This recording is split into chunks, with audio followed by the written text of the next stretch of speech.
Hi guys, it's Mike. How you doing? Today I'm going to go through gifts of the Spirit and also the fruit of the Spirit. And I'm going to go through the foundational scripture for why we do what we do.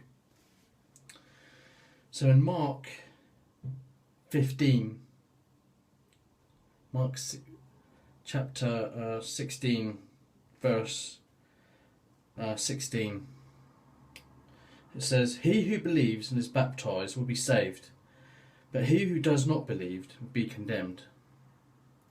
And these signs who believe in me and in my name, they will cast out demons, they will speak in new tongues, they will take up serpents, and if they drink any deadly thing, it will not mean to hurt them.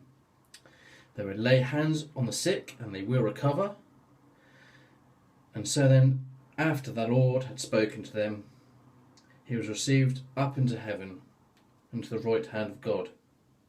And they went out and preached everywhere, the Lord working with them and confirming his word through the accompanying signs I've just mentioned. We lay hands on the sick and they will recover.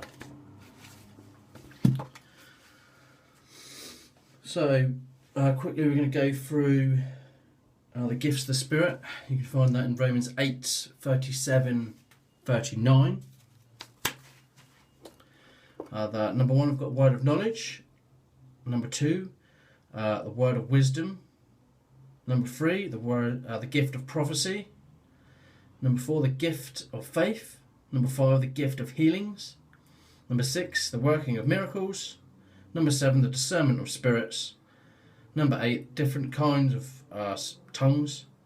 And number 9, when you speak in tongues, you can interpret tongues. Now, everyone seems to believe that you can let's say, work in the gift of faith, for instance, or you can have a word of knowledge, but you can't have all of them. And that's totally wrong.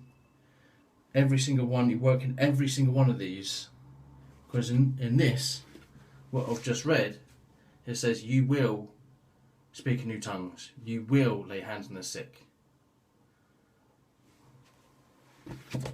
Okay? Cool. So we go on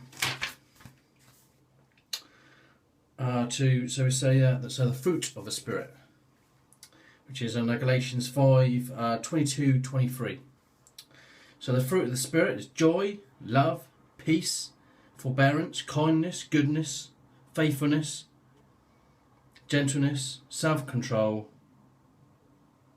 and a sound mind. And the acts of the flesh, this is what your emotions pretty much want you to do. So they want to do sexual immorality, impurity, idolatry, they want you to do witchcraft, they want you to hate people, they want to be jealous, fits of rage, just be totally selfish, do orgies, drunkenness. That you can find that in Galatians 5:19-20. So there's a massive difference, joy, love, peace, forbearance, kindness, and so on to the others. So we go on quickly and to speaking in tongues. So when you get baptized in the Spirit, and then automatically you can speak in tongues, which goes to something like this. It goes something like so that could be Arabic, you could speak in French, all different kinds of tongues. So that's one of the gifts of the Spirit. So I've got 7 points in why you speak in tongues over periods of time. So number 1, when you speak in tongue, it activates the miraculous. Number 2, it keeps those the coals flamed, like Paul told Timothy. So So it's like a fire. It's burning all the time, like a barbecue. You put the coals on the fire, keeps it warm, but you got to get the fire going, to really get things going.